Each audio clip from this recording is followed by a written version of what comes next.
What if Kushina never died and became the fourth Hokage? Fu's fate changed forever. Part 2. War is hell. That's something Fu often heard said by all the veteran shinobi of Takigakure as they stumbled drunkenly through the village, conversing at the top of their lungs. It was something she felt like she had come to understand, but that couldn't have been further from the truth. For even when she had fled from her village, there hadn't really been time for her to soak in the true travesty of war. To stop and look at the bodies of her comrades strewn about. She had only been focused on her own survival, and adrenaline had been coursing through her every vein, pushing her to ignore everything but the most crucial of details in her flight. This was different than that time. What in the hell happened here? Naruto's whole body trembled. Was he shaking in rage? Disgust? Perhaps even sadness? Any one of these emotions would have been appropriate. For the scene they had stumbled upon was all of these things. It was tragic, it was infuriating, but beyond all it was just plain hard to look at.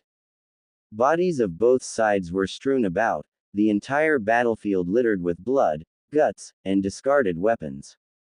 The corpses of the Zetsu had already begun decaying, more like hollowed logs rather than anything once human. The people Konoha ninja, however, their corpses were still fresh. Much of the blood hadn't even finished coagulating yet. Flies buzzed hungrily around them, infesting their wounds and landing on unblinking eyes that stared blankly into the void. Crows circled the skies above, their cries eerie and foreboding.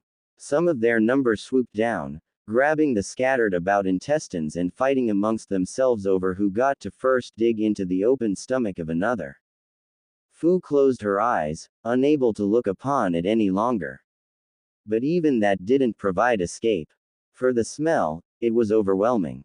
That had been the first sign they were close, but to think it would become this pungent.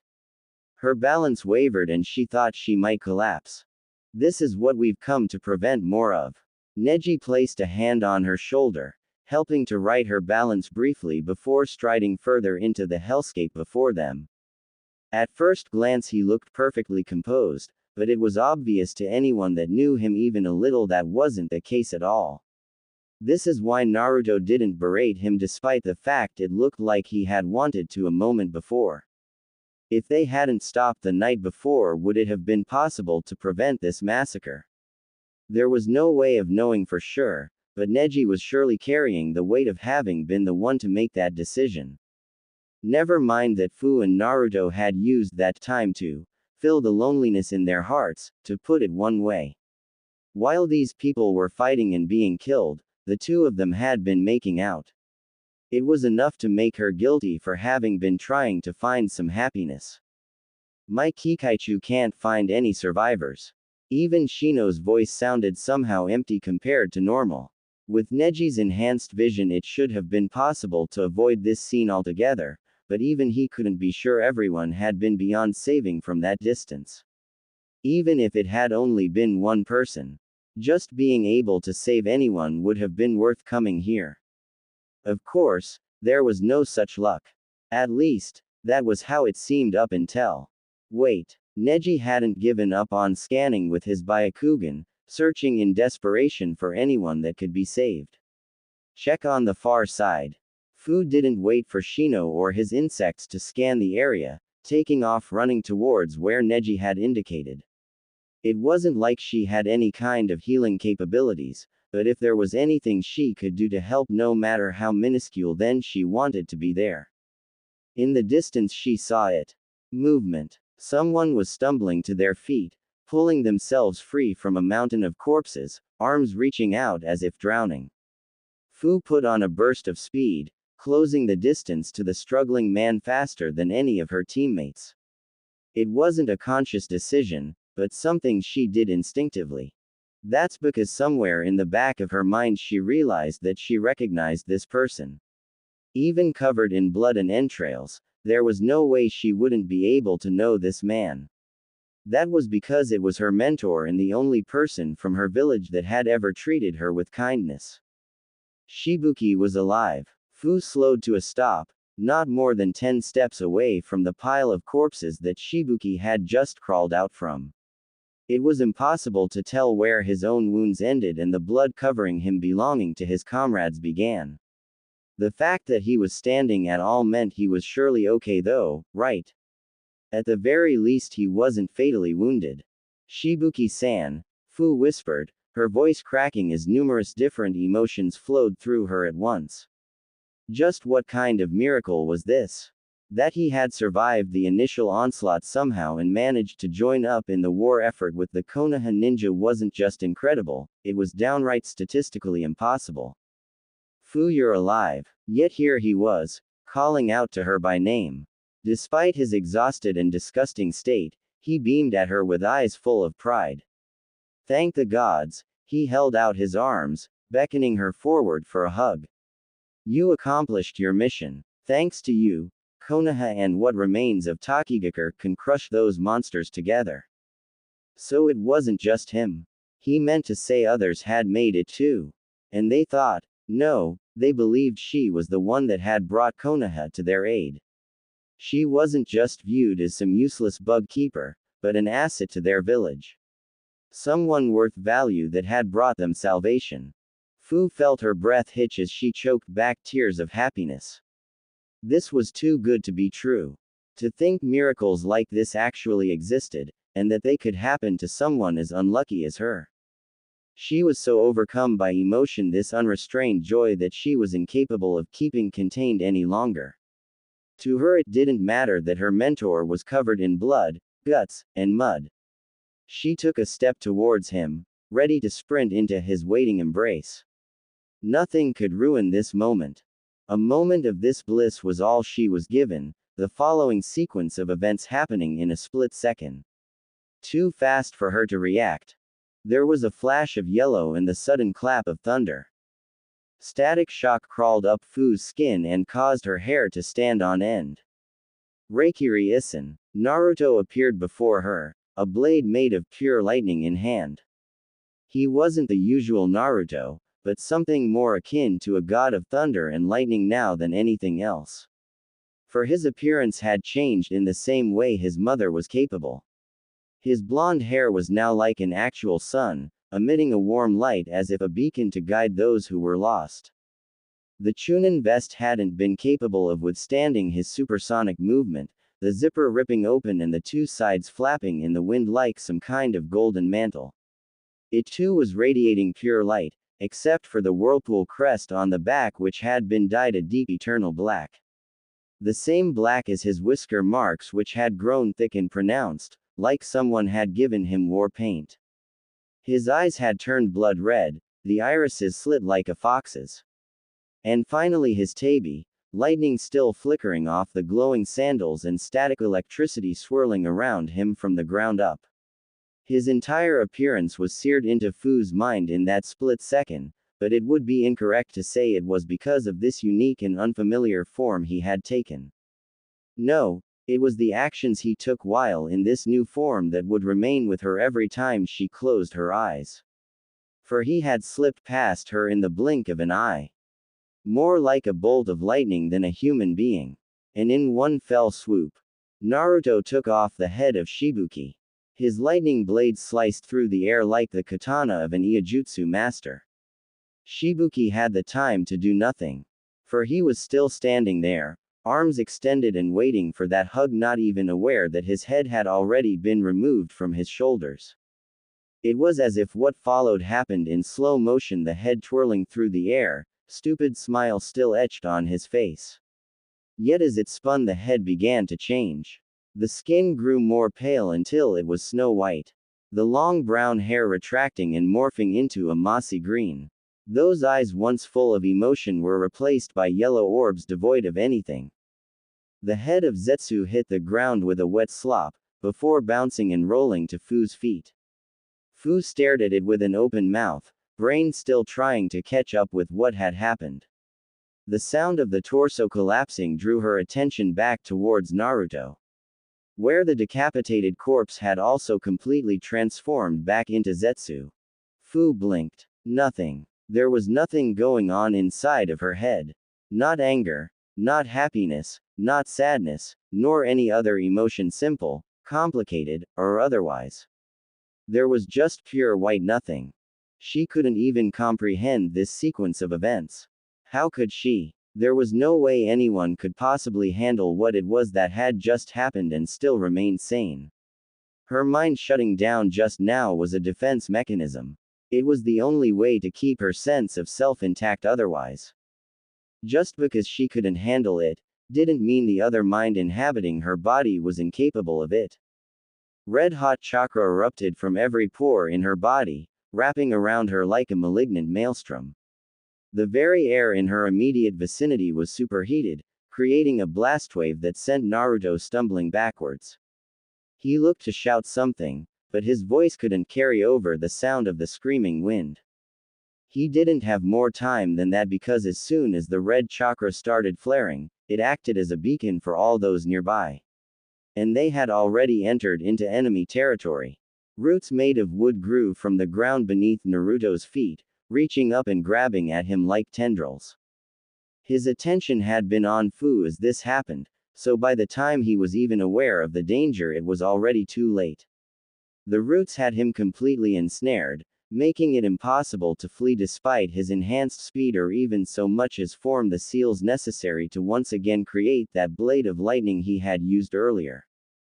Naruto. Fortunately for him, they weren't alone. Neji and Shino may have been slower to reach than the other two, but they hadn't been that far behind to begin with. The two gave the torrent around Fu a wide berth, zeroing in on and prioritizing their blonde teammate for the moment. Neither one of them made it. For coming up beneath the ground between them and Naruto was no less than a dozen more of the pale white Zetsu. Just like bugs drawn to light, they had all begun gathering on this battlefield, despite it having been abandoned up until not long ago. Yet presenting themselves before Fu was where they made their mistake. This indiscriminate burst of power had just been Chomei's rage erupting from the essentially doll-like form Fu's vacant mind had left her body in. As she saw more of those Zetsu, however, her brain gave a start. Like a computer rebooting itself, Fu's brain began running numerous processes at once to bring herself up to speed. Immediately she understood several things. Most importantly, but the target of her anger was Zetsu. Not just the one Naruto had killed, no, all of them. The stunt they pulled hadn't just been something they used against her. It was how they were fighting this war, using the confusion of their perfect transformation to make the enemy drop their guard before striking them down. It was why this battlefield was littered with the corpses of the ordinarily exceptional Konoha ninja. Unforgivable. It was absolutely and utterly unforgivable. This was the one and only word that Fu's mind latched onto. Her anger synced with Chomei's, creating a type of symbiosis and bringing the raging chakra under control. Instead of just spinning violently around her like an out-of-control tornado, the chakra began to decompress and formed a semi-solid mass that took the rough outline of Chomei while using Fu's bodily structure as the base. It was hot, like she was completely submerged inside boiling water, which might not have been far from the truth. The chakra hung around her like a liquid in a vacuum. Bubbles filled the inside of the chakra cloak, bursting and reforming every couple of seconds. It also felt extremely powerful. Two wings made of pure chakra formed on her lower back. Despite not having actual physical form, she could tell they were capable of flight. More than that, this chakra was flexible and malleable to her will. No, to their will. This was the most in sync with one another that Fu and Chomei had ever been. She felt like she could do anything. Starting with wiping out this infestation of Zetsu. Neji and Shino had taken up combat stances, Neji settling into the world-renowned Juken stance of the Hyuga and Shino raising both arms to unleash a wave of his Kikaichu. Naruto still struggled to break from the roots that had him entangled, only succeeding at pulling them out further where they wrapped around him more tightly. Fu took a step forward, manipulating the red chakra and stretching it. As the chakra stretched, it began to take shape similar to a spider's web. Only much thinner. It stretched and stretched until it was nearly invisible to the human eye, only visible by the red glow it continued to give off. Then with barely the smallest flick of the wrist, Fu threw this chakra at the dozen or so zetsu and roots that tangled Naruto. There was the barely perceptible noise of something being cut. Like a chef slicing into tofu with a recently sharpened knife. That was the only warning Zetsu got. None of her teammates had even been able to do anything, and now they wouldn't have to. That was because a moment later and the Zetsu fell apart, turning into perfectly cut blocks, more like building material than something that had once been a living organism. This extended to the roots that Naruto struggled to break free from, the wood being sliced apart and dropping him to his feet. Just like that, and it was over. In the same way that Naruto had instantaneously dispatched the fake Shibuki, Fu and Chome did to this small platoon that had come to capture them. There had been no ceremony behind the action, and it almost felt like there was a disconnect between the brutal reality and the efficiency in which it had been committed. Had these been humans just now, and the loss of life in such a fashion would have been an absolute bloodsport. Yet the Zetsu didn't bleed and lacked any kind of internal organs. So they instead simply formed piles of freshly cut cubes where they had been standing. Okay then. Naruto gulped, looking between the piles of dissected Zetsu and Fu wrapped in the boiling chakra cloak. For a moment she wondered if he was terrified of her, but she realized almost immediately after how ridiculous a thought that was. Glad you're on our side. He joked. For Naruto was the same as her, even if the way he utilized his biju was different. Instead of fear, the two Jinchuriki smirked confidently at one another. They had both gotten a taste now of the brutal way they learned to fight as literal human weapons. This was the reality of why Jinchuriki were created in the first place, taking that great destructive power of giant monsters and honing it into precise bursts of controlled instant death techniques. Now is hardly the time for that. Neji reprimanded Naruto for his earlier quip, Byakugan eyes darting back and forth as he continued scanning the surrounding area. More and more Zetsu are coming by the moment. Fu may have got her chakra under control, but a large force took notice of us before she could do that. Are bad. Fu and Chome's voice overlapped, coming out from her mouth as a single combined sound. Yet neither one of them truly felt sorry despite those words. For their anger hadn't been satiated at all. It was still like a burning rock sitting in the pit of their stomach. So as far as they were concerned, the Zetsu could come at them as much as they wanted. She would welcome them the same way she just had this first wave. Not just Zetsu. Shino reported, one of his insects buzzing by his ears. It would seem our own forces are in pursuit. Yeah, I can sense them too. Naruto turned to face northwest. Just as he did, and Fu saw an army of Zetsu begin to emerge from the ground in the distance. Not just a small squad like before, but a literal army this time. That was what was standing between them and their allies. You guys ready? Yet Naruto didn't seem intimidated at all. Instead he looked thrilled at the thought of the coming battle. Neji sighed, but nevertheless took his spot next to Naruto and settled into his usual stance. Shino slipped his hands into his pockets and took the spot next to him.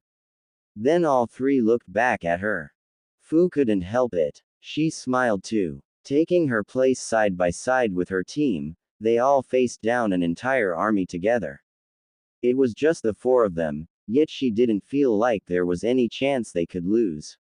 For even if war was hell, with allies like these, then it was something worth doing. It was with this thought in mind that she took her first steps towards avenging her mentor and village. As the last ninja of Tokigakure, her counterattack had just begun. What I did is basically combine the incredible speed he gets in Kyuubi mode with the longer Chidori that Sasuke sometimes used in canon, but repurposed as a slashing technique instead of piercing. The translation for the technique name would be Lightning Blade Flash. Speaking of things I lifted from Kimetsu no Yaiba, the slicing web thing that Fu used was based off a technique from the character, Rui, but that was just more of a one-off thing rather than using it as the base for her whole style. Anyways, I guess Kimetsu no Yaiba has been on the brain recently, but I'm going to try not to let it influence this story too much. This isn't AX over after all, haha. See you next time. Reikiri Issen. Naruto raced across the battlefield, no more than a yellow blur. Thunder roared and lightning flashed with every move he made. And left behind were the decapitated heads of over several dozen Zetsu. He moved in semicircular patterns, always trying to angle himself so he landed as close to his team as possible, but at such high levels of speed it wasn't always easy to maintain such precise movements. And occasionally he ended up placing himself right in the thick of the enemy. The sheer number of Zetsu was both a blessing and a curse. It was a good thing in that Naruto hardly had to aim, just slicing randomly at neck level was good enough to land his instant killing strikes. However, where it wasn't so good was that when he finished his movement there was always a split second where he was open to counter-attack and there was almost always an enemy in range to make good on that opportunity. Hakushokaden. This is why having his team nearby was so important. Neji spun around like a top, unleashing chakra from every point in his body simultaneously. Any and all of the Zetsu near Naruto were immediately knocked aloft, like debris caught in a tornado. Shino's Kikaichu were waiting in the air, catching the Zetsu before they could get their bearings and holding them aloft. In perfect striking distance for Fu, who had taken to the sky, using her red chakra cloak like a battering ram to smash into the captured Zetsu, the blunt force trauma enough to kill them on impact. By the time Fu had finished killing all the Zetsu that were in the air and Naruto was already a bolt of lightning again. Like a well-oiled machine, the four of them had settled into this constant routine without even sharing a single word of strategy. They all understood their roles and trusted one another completely to do their part.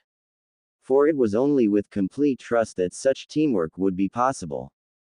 In this regard, Fu was really thankful she had managed to convince the others to open up to her the night before. Even if her method had been unorthodox, the fact that it had allowed for symmetry of this level between members of different villages was nothing to look down on. In the distance there were several more explosions, the four of them drawing closer and closer to linking up with their allies with every rotation of attacks. Of course, their strategy couldn't hold water forever and the enemy wasn't simply a mindless mass of zombies no matter how much it seemed like they were at first glance. For each and every Zetsu was also unique in some way or another. Sometimes the differences between them were minuscule things. Other times they were more noticeable. In the heat of war it was impossible to pick out the individual characteristics of each and every opponent, but it was a mistake to assume things would continue to go well just because the next one seemed the same as the last. A mistake Naruto learned firsthand as his lightning blade failed to completely slice through the thick, muscular arms of one Zetsu in particular that managed to react in time to guard against his attack. Ah shit! Naruto realized his mistake too late. The Zetsu that blocked his strike returned fire, catching the blonde with a strong right hook that knocked him into the outstretched arms of a waiting group. In seconds they had him pinned. Naruto. Fu banked hard, turning her current horizontal momentum to a vertical dive bomb. She hit the ground hard, her chakra cloak blunting most of the damage to herself while also acting as a shockwave that sent the Zetsu tumbling into an unrecognizable mess of limbs. Ya again. Naruto stumbled to his feet, wincing slightly from some kind of ache or pain. If he was anything like Fu, he would heal quickly enough, but there was no telling whether their advanced regeneration would keep up with the bruises and wounds they would inevitably keep accumulating during battle. Against an army that seemed endless no less. Even time for conversation was something they could ill afford. The ground beneath their feet burst open, roots of thick wood grabbing at the two Jinchuriki. They were already prepared for such an attack, both of them leaping away in tandem and seeking the one that was capable of such advanced wood techniques. There. Naruto pointed at the same Zetsu that had guarded against his attack. The arms of this Zetsu were thick, swollen to nearly twice the size of the standard version. Both hands were sunk into the dirt, no doubt channeling the jutsu that nearly trapped them. Fu didn't even land, taking flight in a straight path for this enhanced Zetsu. Before she was even halfway there, a wave Zetsu closed on from all sides around her. Despite this, Fu didn't adjust her angle and merely continued to power on forward, no matter what came her way. This was because she heard that clap of thunder and felt the already familiar static of electricity. None of her pursuers got close, Naruto ricocheting off them like a bullet, blasting them away and leaving Fu's path wide open. The Zetsu she charged at didn't so much as have time to lift its arms from the ground and she was on it. The red chakra around her right arm formed into a piercing spear, more accurately the horn of a rhinoceros beetle. And she used that horn to blow the entire upper body of the Zetsu clean away, sending white hunks scattering in every direction. Yet there was no time to celebrate such a small victory. A myriad of pale, disgusting hands reached for her with single-minded purpose. It was like a nightmare, one with no end in sight. The red chakra wings on her back flared and beat, causing bursts of steaming hot air to jettison outwards that knocked them back and gave her a little more room to breathe, but she knew even that would be short-lived. Just a little more, Neji called out in reassurance, as he and Shino managed to make their way back to her and Naruto. "We're close to our allies now," he said. She knew those words were meant to be encouraging, but Fu had another worry now. Just how were there so many of these Zetsu and all in one place? She was aware that the estimated number of them was over 100,000, but she had been away from the battlefield for a week and Konoha had been fighting them all that time. Their numbers must have certainly dwindled, yet they managed to have a force of this size on the first battlefield she stumbled across. Perhaps deeper into enemy territory these numbers would make sense, but they were well on their side of the supposed battle lines. There was only one explanation she thought of that made sense. Her luck really was rotten. This continued to prove true, even in moments when it seemed like the opposite was happening. Neji's earlier words of reassurance were more on the money than even he seemed to realize, a storm of fireballs raining down around them and wiping out the pressing advance of the clambering Zetsu. "This kind of fire jutsu," Shino said, his voice barely audible over the roar of the flames. Yet Fu felt like she understood what he meant. Elemental techniques at this level with such high control were difficult to master, and there was only one clan that had such mastery over such powerful fire jutsu.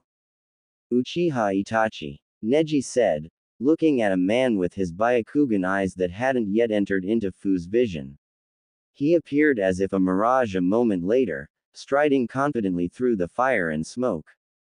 Despite being their ally and having just saved them from another bout of fruitless battle, the tension in their bodies didn't let up in the slightest.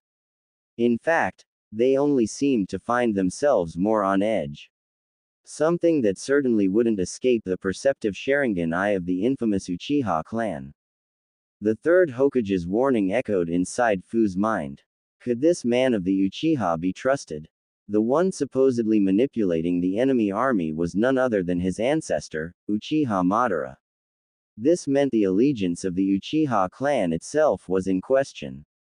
Even if they didn't know about his role in the battle yet, would they still side with Konoha after finding out? There was no way of knowing, but for the moment it didn't really matter. They had their orders, and those orders were to report directly to the fourth, Uzumaki Kushina, and no one else.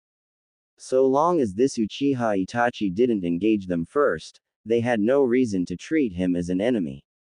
"This is a surprise," Itachi said slowly, appearing to be on guard himself. "What is going on here?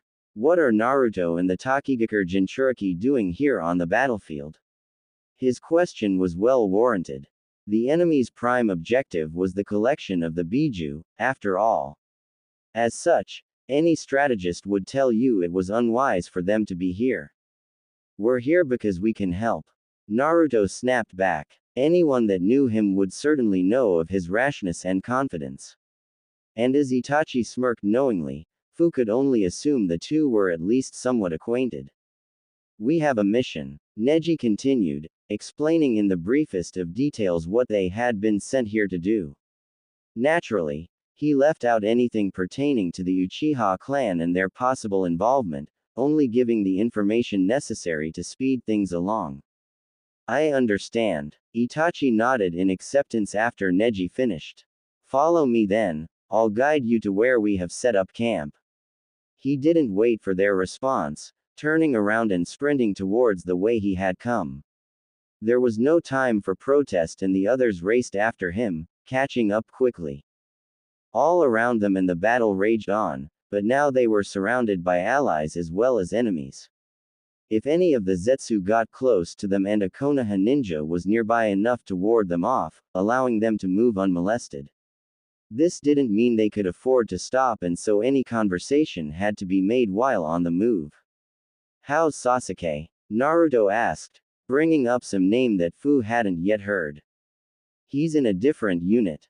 Itachi answered, his emotions impossible for Fu to read. A highly developed Sharingan is the only other way to read through Zetsu's transformation ability, so those that have the ability have been scattered throughout the war zone to take the burden off of Lord Fourth. This was new information. The third had mentioned only Naruto, and his mother had the ability to spot the real from the fakes. Even she had been fooled, not even for a second thinking the form of her master could be a fake. That was how flawless their transformation was. Yet now it would seem that the circumstances had changed. Which certainly complicated things. They weren't even sure they could trust the Uchiha, and yet they were unquestionably essential to the war effort. Especially if the battlefields only got more chaotic from here. Which reminded Fu of her earlier observation. Why are there so many Zetsu on this side of the battlefield? She asked before she could even stop herself. Itachi's attention turned to her now and she found herself unable to meet his gaze. It was common knowledge to never look in the eye of the Sharingan, lest you find yourself caught in their powerful genjutsu. You can trust her, Neji said after Itachi didn't respond right away. She had forgotten that she wasn't exactly a known quantity to the rest of Konoha's forces. She had managed to earn this small group's trust with her insane hot spring stunt, but she very much doubted she could ever do that again. Honestly speaking, the movement of the enemy army is near impossible for us to accurately predict. Itachi admitted the terrifying truth with an almost detached interest. Like it didn't even involve him. Thousands of them appear behind us after we've already fought through an area, pincering our armies no matter how many times we double-check our rears. We have yet to figure out how they keep doing it, he said. Yet one more thing for them to worry about. On top of their sheer numbers and being able to transform, they could also move large forces completely undetected. The more Fu heard and the more she wondered if there was actually any victory to be found out here. It was no wonder her smaller village had been so quickly wiped off the map. The sounds of the battles around them were getting quieter now and more infrequent. As Itachi led them into a forest and away from the open war-torn field, his pace began to slow. It wasn't what you could even call a slow jog, but they were far from the full sprint they had been in when fleeing through the active battlefield. Not that this forest appeared perfectly safe by any stretch of the imagination, and the five of them maintained their guard the whole way. Here and there, Fu caught glimpses of pale white bodies scattered throughout, and saw flashes of movement, but most of it was obscured by the dense trees. Eventually they came to the camp that Itachi spoke of. It was more like a fort than a camp, a wooden barricade having been built around a small clearing in the forest. Two members of the Akamichi clan stood guard outside, tensing up when they saw the unfamiliar face of Fu. It's fine. Her identity has been verified. Itachi waved them off and they both stood down. However, they continued to glare at her even as she walked past. It would appear trust wasn't easy to earn out here on the warfront. Not that she could blame them. The inside of the camp was in complete pandemonium, officers shouting orders as they leaned over maps. The wounded were being dragged back in. Every single person that attempted to enter appeared to be met with distrust. So it hadn't just been her. Fu couldn't imagine it, the kind of toll it must take on your psyche to constantly doubt everyone around you and wonder if they were even really your comrades. This war against the Zetsu must have been a different kind of hell. Wait here. Itachi had guided them to the center of the fort where a big tent had been erected. He disappeared inside, where they could hear hushed voices exchanged for several seconds. Then there was silence. Finally, Itachi came back out from the tent, holding the flap open in a wordless invitation. The four of them went inside. Her three teammates immediately went rigid when they saw who it was waiting for them. Fu didn't have to guess why. It was a middle-aged man with a Mangekyo Sharingan, yet another member of the Uchiha clan. What's more, he was clearly the leader here. And Sarutobi Hiruzen had told them specifically about one such person that fit this criteria.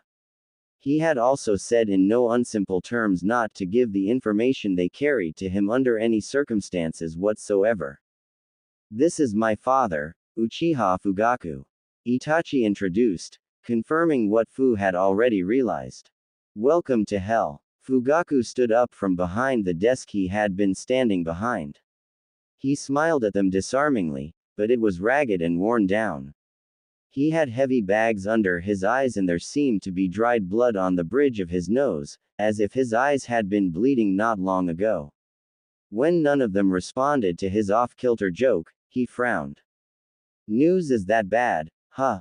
He asked, running a hand through his graying brown hair. I guess it would have to be for Lord Third to send both Jinchuriki out here. He already knew who Fu was. Itachi might have told him, but she got the impression he had simply known at a glance. She was an essential target for the enemy, after all. And he was one of the leaders of this offensive, so it made sense he would need to know who she was. Sir, Neji began. No disrespect, but the information we carry is for Lord Fourth's eyes only. He didn't pull out the scroll he was carrying that the third Hokage had written, but his hand did unconsciously hover under the pouch he had placed it in. I see. Fugaku closed his eyes and nodded, before letting out a sigh.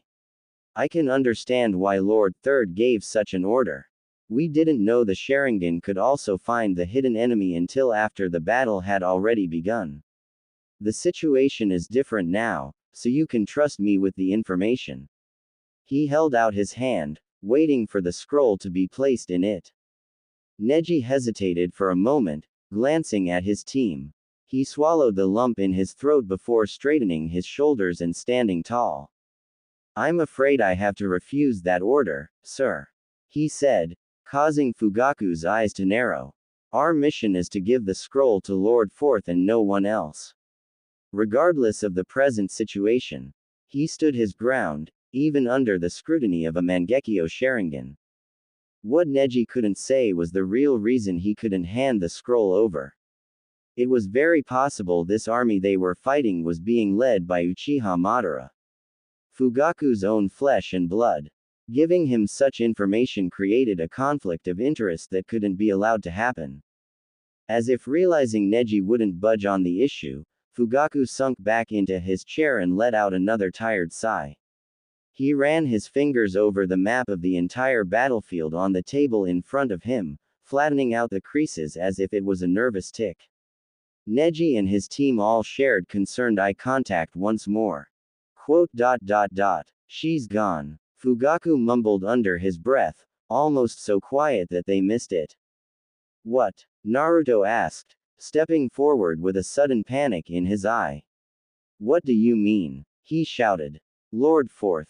Fugaku clarified, looking up at Naruto, his expression apologetic. Kushina, she took a small hit squad and blasted a hole through the enemy barricade. To where we believe the enemy leader is. Shortly after that, we lost communication with her. Either she's trapped back there, deep in enemy lines, or he trailed off, not finishing that statement. No way. Naruto shook his head, refusing to believe what he was hearing. Before she left, she put me in command of the war effort. Fugaku said, his shoulders heavy. It was obvious to all of them he felt the weight of that role. I'm the one in charge here. The absolute last person they could trust with the scroll was the leader of Konoha's army. And Uzumaki Kushina was lost. Uzumaki Kushina was lost behind enemy lines. Or so Uchiha Fugaku would have them believe.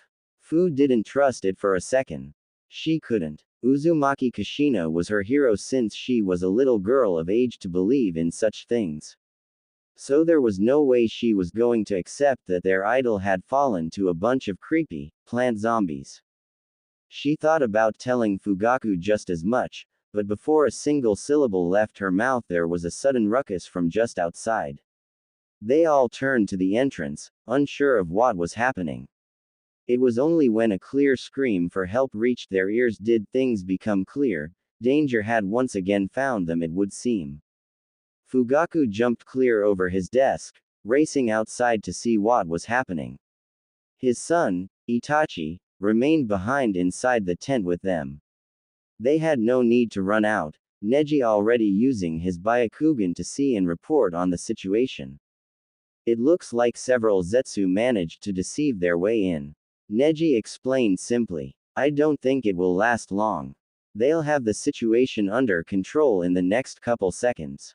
Then we don't have any time to waste. Naruto ran around to the other side of the desk, scouring it for any indication of where his mother had gone.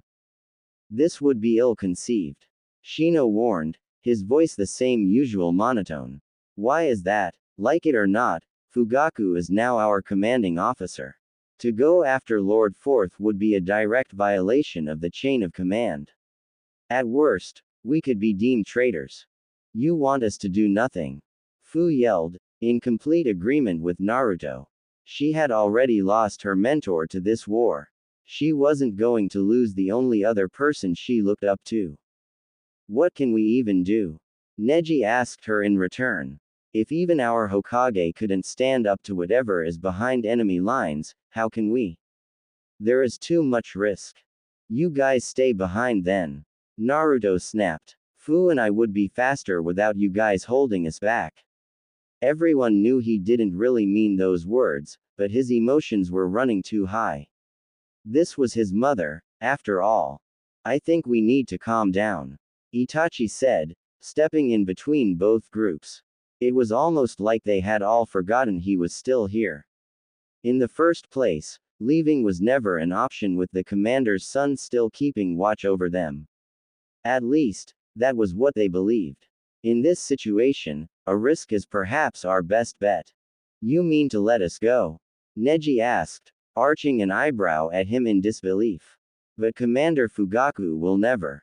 Let me deal with my father. Itachi cut him off. He is a proud man, but even he realizes that we're up against a wall. Our Hokage is missing, and my father simply doesn't have the charisma to rally our forces. The enemy is everywhere and yet at the same time, seemingly endless. Meanwhile, we're being chipped away little at a time. Our only chance now is to make a big play. High risk, high reward. Shino mumbled, adjusting his glasses as the gears beneath his head seemed to turn. Exactly, Itachi said, pointing to the rear of the tent. Sneak out the back. I'll cover your escape, just be sure to find Lord Fourth. He didn't wait for them to say anything more, turning his back to them and checking the chaos out front to ensure they had time. Thanks, Itachi. Naruto smirked at the back of his head. This is why I always thought you were cooler than Sasuke, by the way. He folded up the map, placing it in his back pocket before making his way for the back. Fu was next to him a second later. As they lifted the bottom of the tent to roll under it, they turned back to Neji and Shino. The two logical members of their team waited several seconds longer, stuck in internal debates about the correct course of action. Damn it. Neji broke first, running up to them. I know for a fact that I'm going to regret this. He went under, scouting the way ahead. This is still most irrational. Shino was quick to fall, even someone as antisocial as him not able to resist peer pressure it would seem. He went next, ducking after Neji. Fu nodded Naruto forward and he smiled at her. Glancing to make sure Itachi wasn't watching and that both Neji and Shino were on the other side of the tent, he then leaned forward and planted a quick peck on her cheek. Without waiting for a reaction, he was gone. Fu joined them all a moment later, her face still flushed from the unexpected kiss. Not that she didn't like the gesture. She was just pleasantly surprised, was all. Let's go. Neji waved them forward. There was no one on this side of the camp, everyone's attention firmly focused on the front where the Zetsu were invading. Even the guards that should have been back here had abandoned their posts. This made it all too easy for them to sneak out, the four shinobi then jumping through the trees and heading further north. They traveled in complete silence for over half an hour. The sounds of the war eventually were gone completely, replaced by the gentle calm of nature. Yet the tension between them was thick and awkward. This was the first time Fu had ever been a part of comrade infighting. Certainly, they had all agreed to come in the end, but not before some harsh words had been thrown around. After everything she had done to bond with them too. Just like her luck, really. Of course, she was also in a weird way kinda excited to be taking part in her first fight. Since she never had friends to fight with before now. All the same, she hoped they could make up soon. As they raced ahead, all trapped in their own conflicting thoughts, they passed over a river. Fu didn't think anything of it for a second, but something about it caused her attention to lurch. Without even a shout to the others, she changed direction and landed near the bank of the river.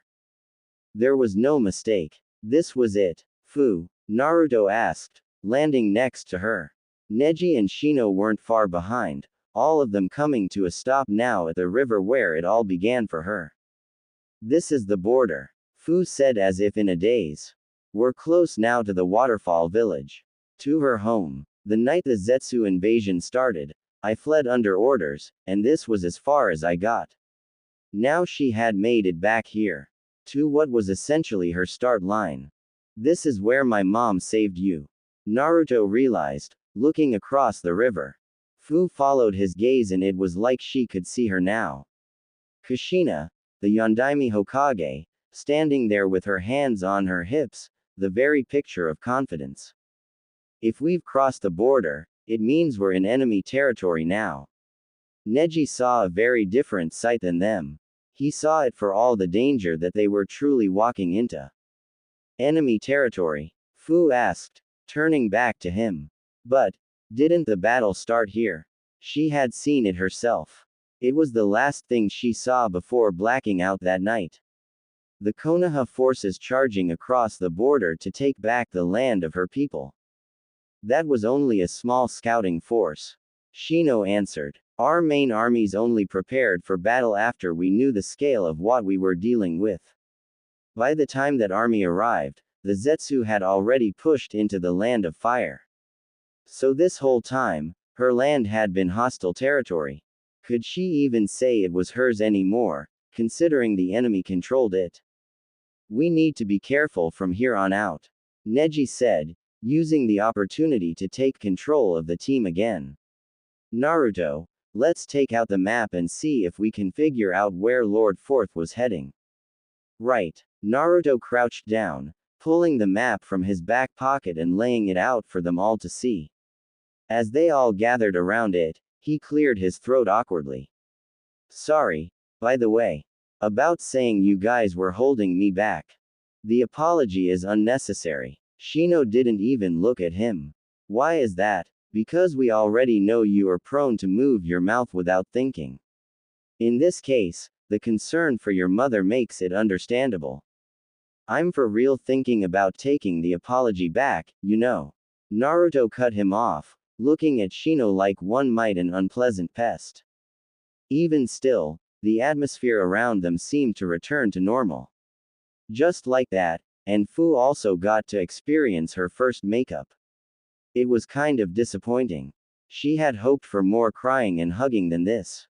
Focus up, everyone, Neji said with a snap of his fingers, pointing to a spot on the map. This is where we are. And Lord Fourth went, He trailed his fingers along a red line that had been drawn by someone else.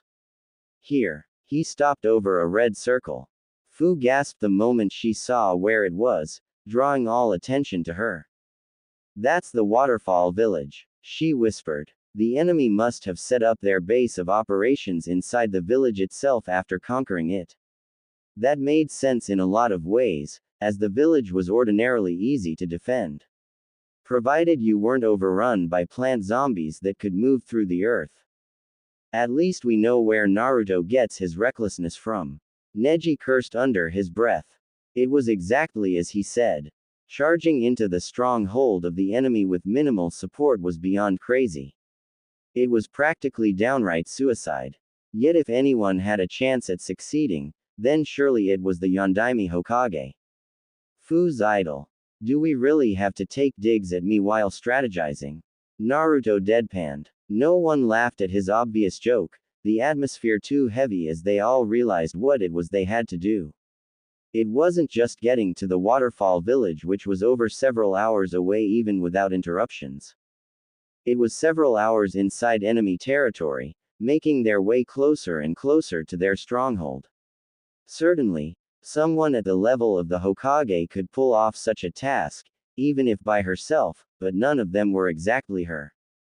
High risk, high reward. Fu repeated what Shino had said earlier. The odds were against them no matter how you looked at this, but they had known that from the beginning. And if they succeeded, then they would be rescuing the Hokage. Fu finally had her chance to return the favor. Knowing their destination and the dangers ahead, Fu took point as they set out once again. This was her home country and the route was her home village. She could get them there easily enough, at least until they got swarmed by all the Zetsu occupying the lands between. Which to all their surprise seemed to never come. The four of them jumped through the forests and ran along the mountain paths for over an hour with no sign of the enemy. Fu wondered if perhaps the enemy was just waiting to surround them, or guiding them further into a trap. Yet neither Neji nor Shino could detect any sign of either possibility. Either this was a really good trap, in which case they were already screwed, or there was no enemy here at all. Was it possible that Kushina had been wrong? Had she come up here in search of the enemy only to find they had all moved onto the land of fire already? No, if that was the case, then she wouldn't have disappeared like she had. Something else had to be happening. They just had no idea what yet. Their journey through Fu's home country continued in the same way up until the end. When Fu began to recognize the familiar landmarks of her home and saw the cliffside with the waterfall that gave her village the name, she knew the moment of truth was nearly upon them. What a long, strange trip this had been. From her home to Konoha and now back again. Yet everything was completely different. Fu and her team landed at the ground just below the cliffs. From here, the only thing left was to go behind the waterfall and then take the secret passage that would lead them into the village. It was hard to believe it, but she was nearly home. As they approached the base of the waterfall, there was a sudden quake. As if a volcano was erupting, there was a wave of heat that washed over them, coming from the secret passage that they had just been making their ways towards. The hell was that? Naruto yelled, but there was no answer. The only thing they all knew was that this was no force of nature. It was a shinobi battle.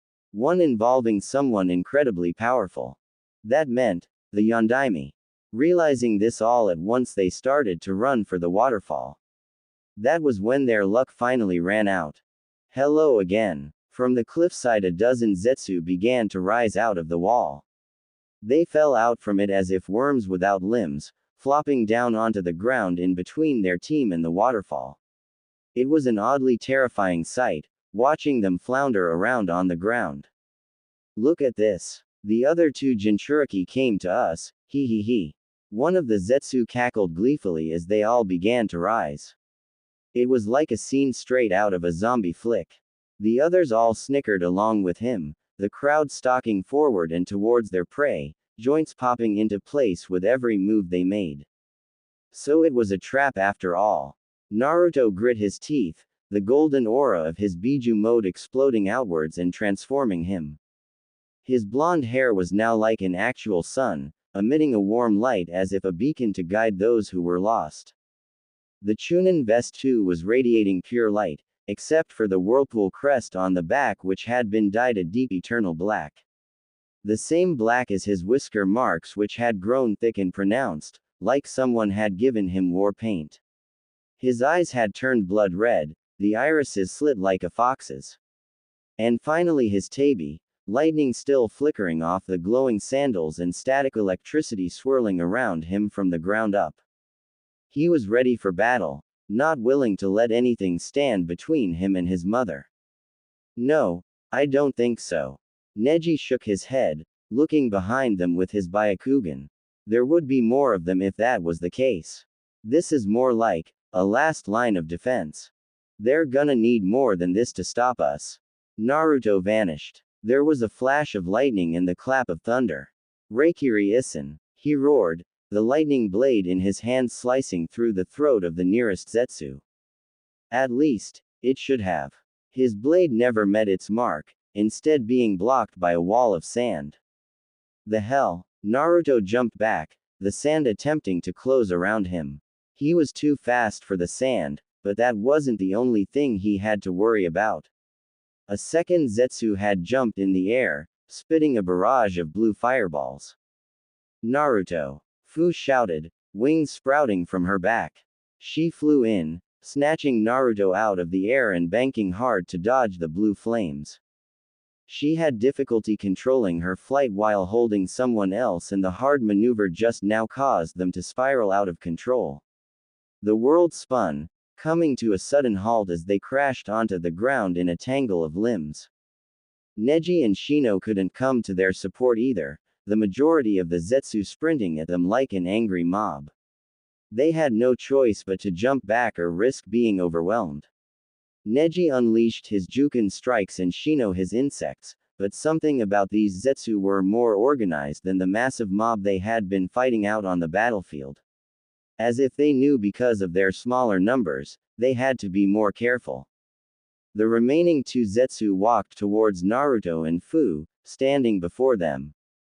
What the hell? Fu asked, not even aware of the words as they slipped past her own mouth. She was too busy staring at the Zetsu before her. She and Naruto stumbled to their feet, both of them trying to figure out just what it was they were looking at. These two Zetsu were completely unlike anything they had seen before. One of them was muscular and completely bald, like some kind of warrior monk. The other had two cat ears sticking out of his moppy moss-colored hair, and his fingers were like long, razor-sharp claws.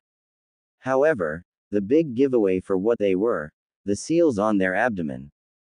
Ah hell nah, Naruto mumbled in complete disbelief. There was no denying it, however. Sand swirled around the bald Zetsu, almost like he was controlling it using some kind of magnetic Kekkei Genkai. The cat Zetsu gave a small burp, letting out a puff of the blue fire that had just almost incinerated them. The enemy hadn't just kidnapped the Biju and sealed them. They made Zetsu Jinchuriki. The enemy had taken the Biju they previously captured and placed them into Zetsu. Now two of those stood in front of Naruto and Fu. Jinchuriki versus Jinchuriki. Neji and Shino were being swarmed by a mob of ordinary Zetsu and at the moment couldn't give them any support. In addition to that, there was something massive stirring on the other side of the mountain inside the hidden waterfall village. At least, where it had once been.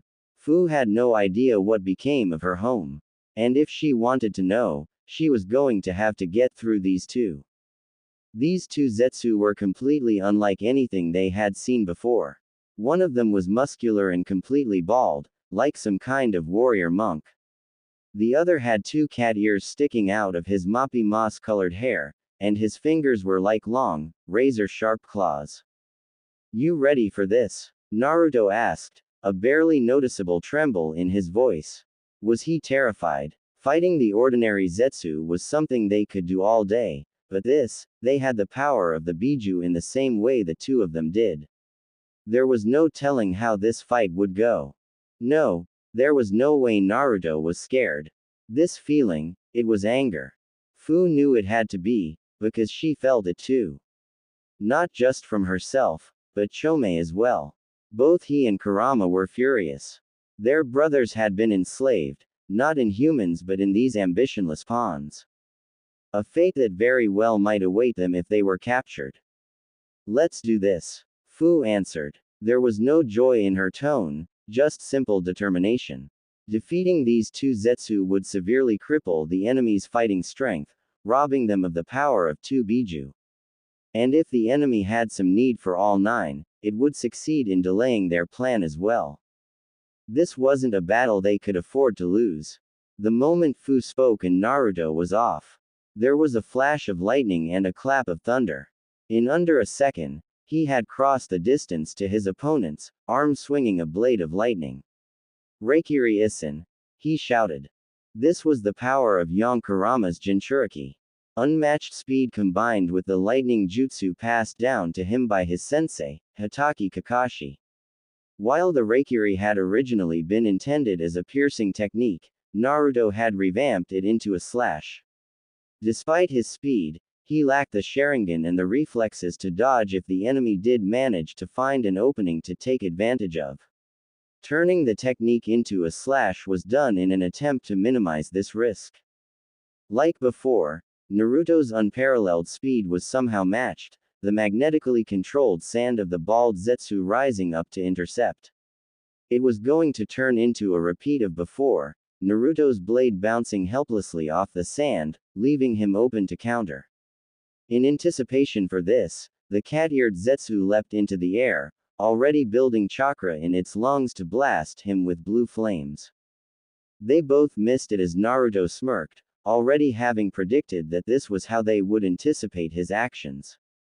His whole life he had been underestimated and made out to be a fool. That was the curse of growing up in the shadow of his excellent mother.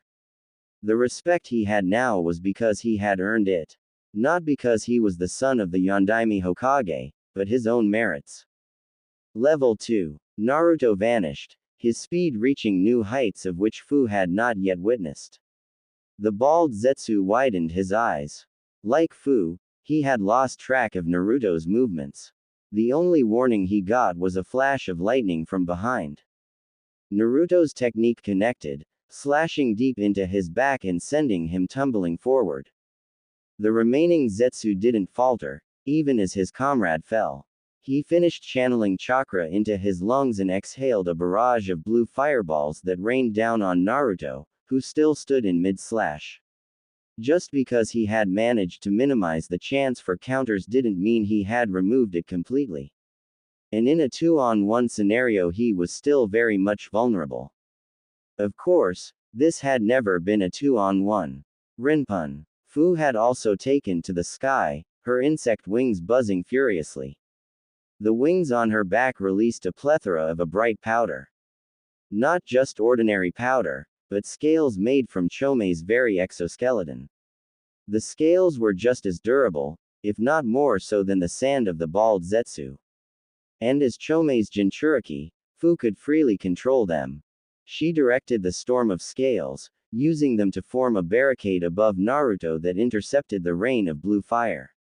Explosions of bright blue and blinding silver lit up the sky for miles in either direction, temporarily blinding the cat-like Zetsu. It was impossible for him to see as Fu charged, her right arm transforming as it took on the shape of Chome's horn. She thrust, aiming to incapacitate the Zetsu. For if she killed it, she would also kill the Biju inside. At least, temporarily. The Biju were amalgamations of great quantities of chakra. Even if their physical form was killed, they would reform one day. That could be centuries from now for all she knew, and she didn't want to put the Biju through that.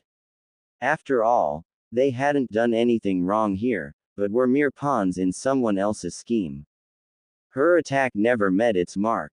Despite being robbed of his sight, it would appear the Zetsu also had enhanced cat-like hearing in addition to the other qualities he possessed.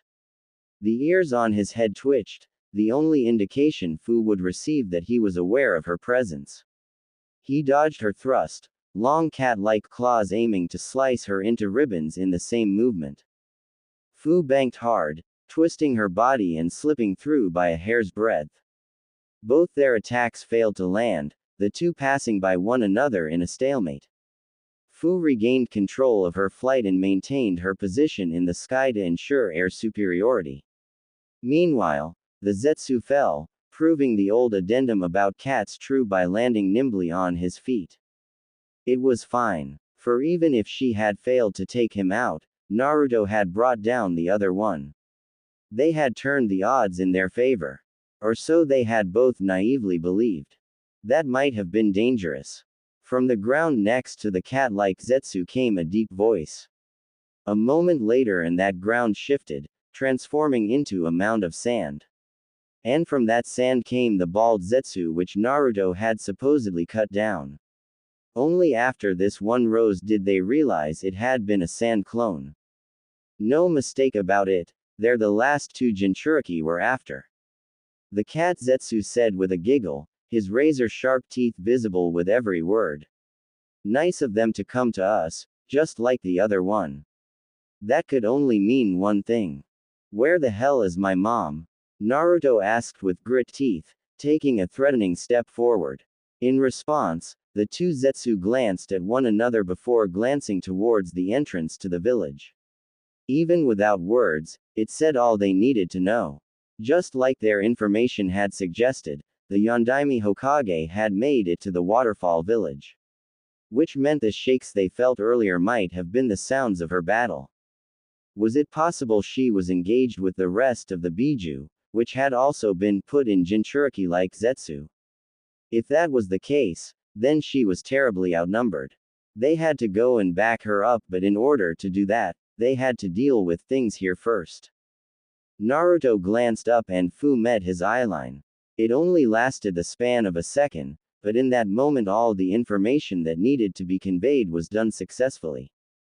They both knew that to win they had to aim for instant victory. The longer this fight dragged out, the more advantageous it was for them. I don't know which Biju you two have, Naruto said confidently as he turned back to the two Zetsu.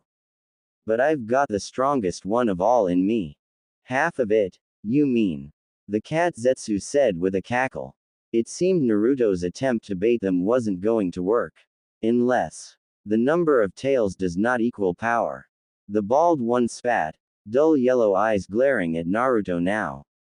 You would do well not to underestimate the sand spirit and blazing monster cat. They may have the fewest tails, but we will show you their value. Sure you will, buddy. Naruto grinned ferally, taking a threatening step forward. The moment he did, the sand surrounding the bald Zetsu erupted outwards. A tidal wave rushed forward, threatening to bury Naruto beneath it. Naruto appeared more like a bolt of lightning than a person as he dodged the wave, jumping on top of it and gliding towards both Zetsu. Fu dove, picking up speed until the very air seemed to create a tunnel around her. It was impossible to reach the same speeds at which Naruto was capable, but she could at least ensure she wasn't far behind. Reikiri Isen. Naruto once again created a blade of lightning in his hand. The bald Zetsu raised his arms, already creating the barrier both in front and behind himself in case Naruto went for the same tactic. However, Naruto didn't aim for him at all. Instead he charged the cat Zetsu. With a startled shriek, the Zetsu jumped out of the way, barely dodging the slash of lightning, the static electricity causing his green hairs to stand on end. Rinpogakur no Jutsu. Fu had already prepared her jutsu, unbeknownst to the bald Zetsu, by mixing her scales with the very sand he had just surrounded himself with. The very technique he had used to defend himself was his undoing, the scales exploding in a bright light. Mixed with the tightly compact sand caused a small spark, setting off a sudden dust explosion that captured the bald Zetsu. You bastards! The cat Zetsu finally lost his snickering grin, mouth curling into a sharp sneer instead. Blue fire flashed and poured out the sides of his mouth. Not to attack Naruto, but to instead set himself on fire, coating him in searing blue flames. He hissed, charging at Naruto on all fours and slashing wildly with razor-sharp claws. Whoa! Naruto jumped back, the heat of the flames even from a distance causing burns. As he did, he was already running through the seals necessary for his jutsu. Not lightning this time, but wind. Futon. Tornado prison jutsu. The Zetsu was trapped in a twister of torrential cutting wind. You fool. Zetsu cackled. Wind only makes fire stronger. It was as he said, the blue flames being picked up by the twisting wind and engulfing the whole tornado. The area was covered in a light blue hue now, the power of the flames spreading to the entire clearing. If it continued much further, they might all get caught up in it. I already know that, Naruto admitted with a shrug, not allowing the heat to bother him. By the way, I wonder how high your tolerance is. The answer to Naruto's question wasn't words, but a terrible scream.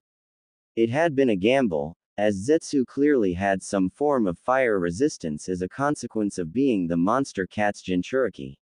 However, it appeared that it had a limit, and by increasing the power of the flames, Naruto had pushed it far beyond that. He waited until the screams died out to release the jutsu. What was left behind was a charred body, almost nothing left of the pale white skin and mossy green hair. Fu almost thought it had died, if not for the smoky cough it gave before then collapsing forward. She stepped cautiously up to the bald Zetsu after, confirming it was also knocked out, yellow eyes rolled up into his skull. Their strategy had worked flawlessly. They had realized after the first two exchanges that the matchups had been bad for them. By having Fu target the sand user instead and Naruto going after the fire, they were able to achieve that swift victory they desired. All of this had been decided from that brief glance they shared earlier. Over the top as always. Neji approached them, he and Shino having also finally finished off the dozen normal Zetsu that had come for them.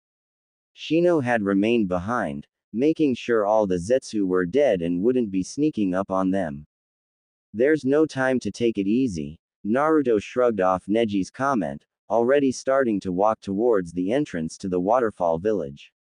My mom needs my help. The shaking from earlier had stopped. Which meant one of two things. And they couldn't just stand around here waiting to find out which one it was. I'm with you. Fu jogged up to Naruto, smiling apologetically to Neji as she did. Can you watch over the Jinchuriki for us? They couldn't afford to leave them here unprotected, after all. Just because they were down now, didn't mean they wouldn't get back up later. It was better to have someone keep guard. There's no need for that. Shino stood in their path now, having finished ensuring the other normal Zetsu had been dealt with. The hell are you on about? Naruto growled, his anxiety having reached its peak. It was hard to blame him. He was so close to his mother now, yet at the same time they were no closer to knowing if she was safe or not. They're coming out now. Neji was the one to answer, his Byakugan active and watching the entrance to the village. From here, it was impossible for Fu and Naruto to see what he was talking about, and his use of pronouns did nothing to help them understand. The entrance to the village was hidden by a giant waterfall, just as the name of the village would suggest it was. Several agonizing seconds went by, the two Jinchuriki waiting to find out who it was who would emerge from the other side. Was it an enemy? Or? The answer? Fu didn't know. For she didn't recognize either of the two that came out from around the side of the waterfall. One of them was a peculiar man, dressed entirely in green spandex and an atrocious bowl cut. The other had gravity-defying white hair, almost the entire rest of his face save for one eye was covered. Over either one of both their shoulders was an unconscious Zetsu. Fu didn't need to even ask to know these four must have also been Jinchuriki just like the two they had defeated. Kakashi-sensei. Bushy-brow-sensei. Naruto called out to them both, dashing forward to greet them.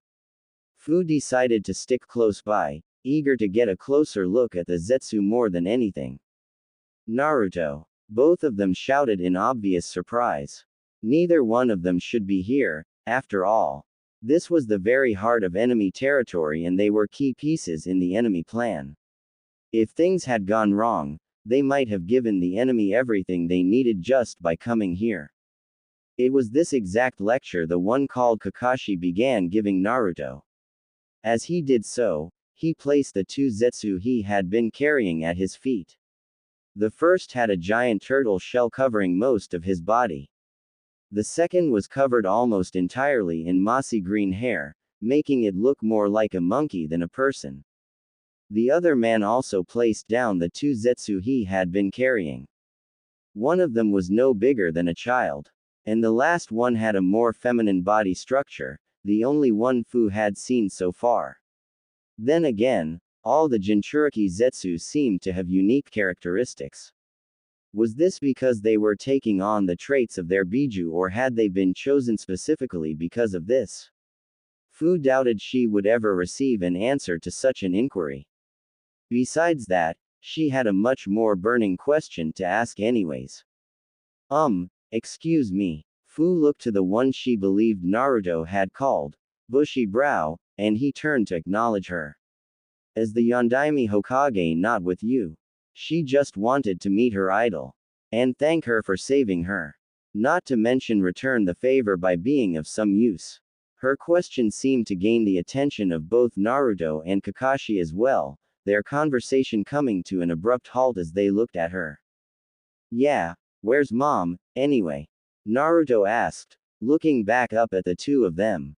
Even more so than Fu, he had been desperate to find and reunite with her. You really can't tell. It wasn't either of the Jonin that answered, but Kurama. His voice echoing inside both Naruto and Fu's minds. It would appear that as a Jinchuriki herself, she was somehow able to hear his thoughts. Before either one of them could ask what he meant, my other half is here now. Kurama answered. From the waterfall the person they had come all this way for finally stepped forward. Her long red hair was tied in a high ponytail with strands at the sides of her face. You wouldn't know she was the Hokage. Her attire consisted of a standard Konoha flak jacket over a black short-sleeved shirt and black form-fitting pants that reached her calves. Yet Fu knew without a doubt this was her idol. The Yondaime Hokage, Uzumaki Kushina. They had found her. The fourth Hokage, Uzumaki Kushina. She had been Fu's hero for as long as she could remember. Of course she was. A Jinchuriki just like her, but so much more than that. She had earned the respect of her village and had become their leader. An entity so famous that even in her small village, Fu knew about her. In a way, she represented everything it was that Fu wanted to someday have. So even before she had saved her life that fateful night, Fu had been obsessed with her. Seeing her now, walking out from the hidden waterfall village, left Fu starstruck. No words came to mind and she stood frozen in place. Just because she was frozen though, didn't mean the other person who sought her so feverishly would be. Mom. Naruto rocketed towards her, catching his mother in a tight hug. The display of affection was completely unbefitting a shinobi, yet Fu couldn't help but find it endearing. To see a mother and son, both housing half a Biju, be capable of love made her feel like maybe even she had a chance someday. At least it would have if the moment had lasted. What the hell are you doing here, you idiot son? Kushina hollered, bonking Naruto right over top his blonde head. He let out a yelp of pain, but quickly stifled anything further when he saw his mother's red hair flailing wildly behind her. Do you have any idea what is at stake here? What do you think would happen if you got captured? She continued. Me. He pointed at himself as if in disbelief before gesturing towards her. What about you? We were worried about you, you know. We? Kushina asked, not missing his slip of the tongue. Her eyes narrowed and she glanced away from him, her gaze coming to land on Fu now. There was a brief moment where it was obvious she had no idea who Fu was. Recognition dawned a moment later. You've gotta be kidding me, my son dragged you into this too. And no. Fu finally found her voice, although it came out as more of a squawk than anything. She cleared her throat before trying again.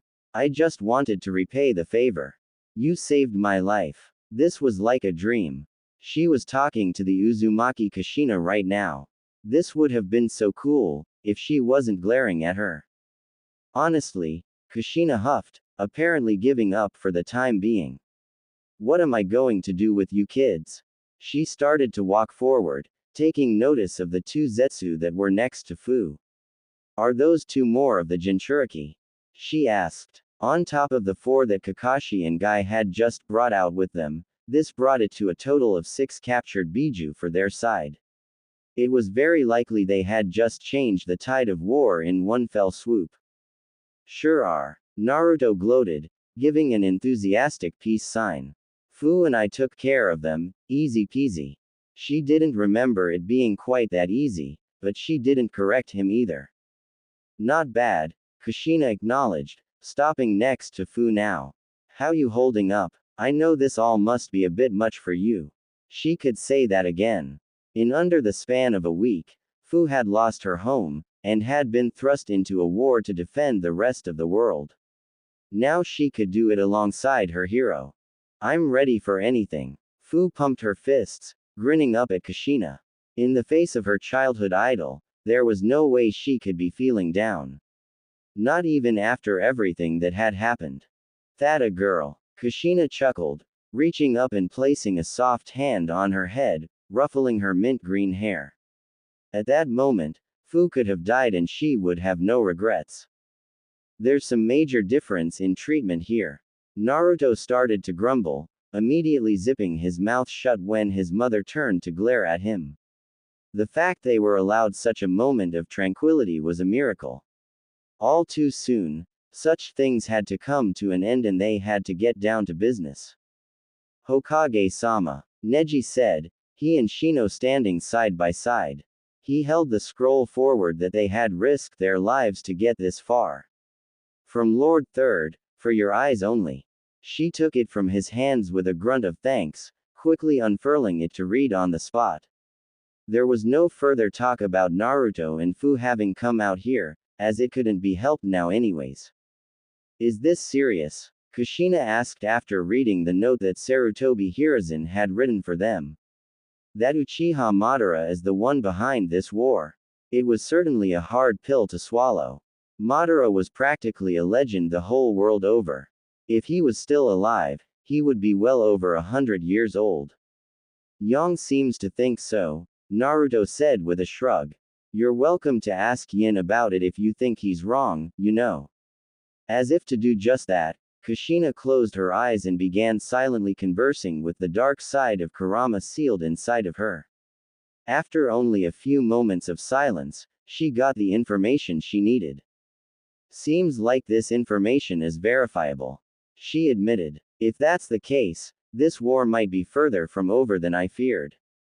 She was looking over the unconscious forms of the 6 captured Zetsu Jinchuriki as she spoke. While it was true, this put a major wrinkle in the enemy's plans. If Madara was as strong as the legend suggested, then it might be just as easy for him to take them back. So what's our next move then? Hitaki Kakashi asked. He and Guy hadn't left Kushina's side for even a moment. Despite having fought 4 Jinchuriki at once, alongside their Hokage, they didn't look the least bit worse for wear. Isn't it obvious? Kushina shot back, sending him a sideways smirk. We find Madara and we kick his ass. It was simple. Maybe a little too simple, but it reminded Fu so much of the way Naruto handled everything up until now. They truly were mother and son. All the optimism in the world couldn't prepare them for the unexpected reply that followed such a proclamation. I see, so that's what you all seem to think happened. A disembodied voice said, immediately setting them all on edge. Neji activated his Byakugan, scanning for the enemy. Shino sent out his Kikaichu to search for him. Kakashi lifted his headband, revealing a single Sharingan eye. Naruto and Kushina both activated their Kurama cloak, their hair turning yellow like the sun. The difference between their forms was minuscule, Kushina's perhaps a shade darker. Her hair in a ponytail waved wildly behind her, the ends having split to look like 9 swishing tails. Even with their enhanced ability to sense evil intent, they couldn't locate the source of the voice. Here I am, for all the good it did them, the voice revealing itself a moment later anyways. It was something like a Zetsu, but this one was pitch black. It was like he had been part of the very ground, rising up from the earth at the edge of the forest. Kushina didn't finish her exclamation, but Fu knew what it was she wanted to say. This pitch black Zetsu had the same feeling as the 6 white Zetsu they had gathered around them. This was the final Jinchuriki, containing the 8 tails inside of him. If they captured him, they would have rescued all the Biju. However, there was something more pressing at hand than this black Zetsu's identity. What do you mean by, think happened? Fu wasn't able to let that wording go. All the information they had so far pointed to Madara being the culprit behind this war. Was Zetsu trying to say that wasn't the case? But if not Madara, then who? Who could be so powerful as to pull this off if not someone like the legendary Uchiha warrior? It wasn't a bad theory. Black Zetsu snickered at them. Madara had been involved in the early process of the plan, after all. That changed when he failed to capture the 9 tails from Kushina a decade and a half ago. In other words, the night Kushina lost her husband and Naruto, his father. The night that made him a Jinchuriki, fracturing their family forever. You were involved with that. The golden aura around Kushina flared dangerously, the power of her wrath strong enough to stagger even her allies. Yet in the face of such terrible killing intent, Zetsu could only continue to gloat gleefully. Not directly, but it was such a failure that led me to search out one that wouldn't fail again. He said, beady yellow eyes glancing at Fu, like he was sharing some kind of inside joke with her.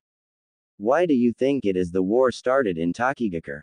He asked. What? Fu was ashamed to admit it, but she hadn't thought about that until now.